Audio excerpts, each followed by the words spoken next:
Genèse chapitre 32. Jacob de son côté reprit sa route, et ayant levé les yeux, il vit un camp de Dieu déployé. Les anges de Dieu vinrent à sa rencontre. Jacob, en les voyant, s'écria: Voici un camp de Dieu. Et il nomma ce lieu les camps. Et Jacob envoya des messagers à son frère Ésaü en la terre de Séhir dans le pays d'Édom. Et il leur donna ces ordres, disant: Vous parlerez ainsi à mon seigneur Ésaü. Ton serviteur Jacob te parle ainsi.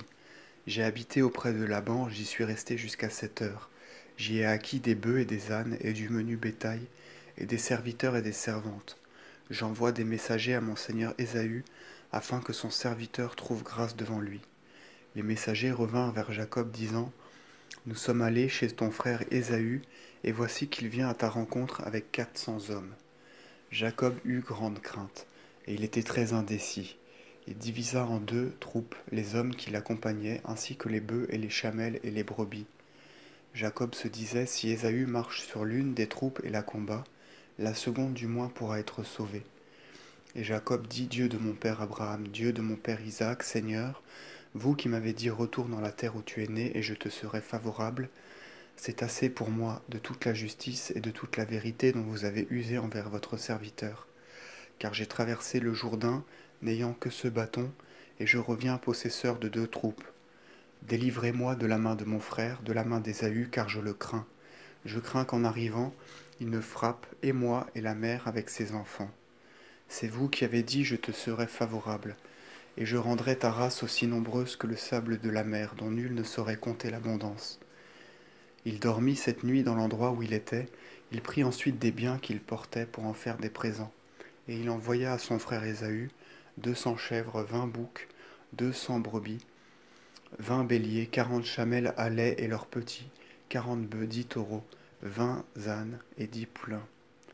Il les envoya par des serviteurs, chaque espèce formant un troupeau, et il dit à ses serviteurs: Marchez devant moi et laissez un intervalle entre 2 troupeaux. Puis il donna ses ordres à celui qui était en tête, disant: Lorsqu'Ésaü mon frère te rencontrera et t'interrogera, disant: De qui es-tu? Où vas-tu? À qui sont les bêtes qui marchent devant toi? Tu répondras: À ton serviteur Jacob, il envoie des présents à mon seigneur Ésaü, et voici qu'il vient derrière nous. Il donna ensuite ses ordres au premier serviteur, au second, au troisième, et à tous ceux qui marchaient avec les troupeaux, disant: Répondez en ces termes à Ésaü lorsque vous le rencontrerez.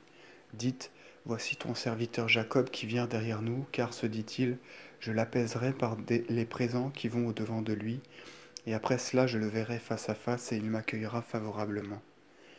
Les présents partirent en avant et s'éloignèrent de lui, et cette nuit-là il coucha dans le camp.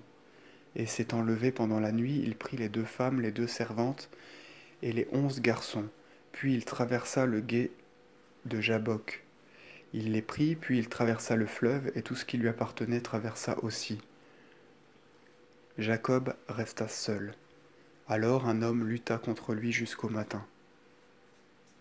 Et voyant qu'il ne pouvait l'emporter, il toucha le gras de la cuisse de Jacob, qui s'engourdit dans la lutte.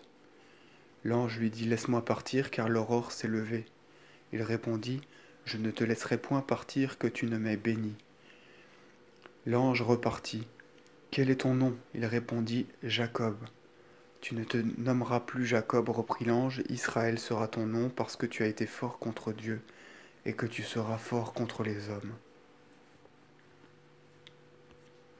Jacob lui fit cette question: Apprends-moi ton nom. Pourquoi, répondit-il, me demandes-tu mon nom? Et sur le lieu même il le bénit.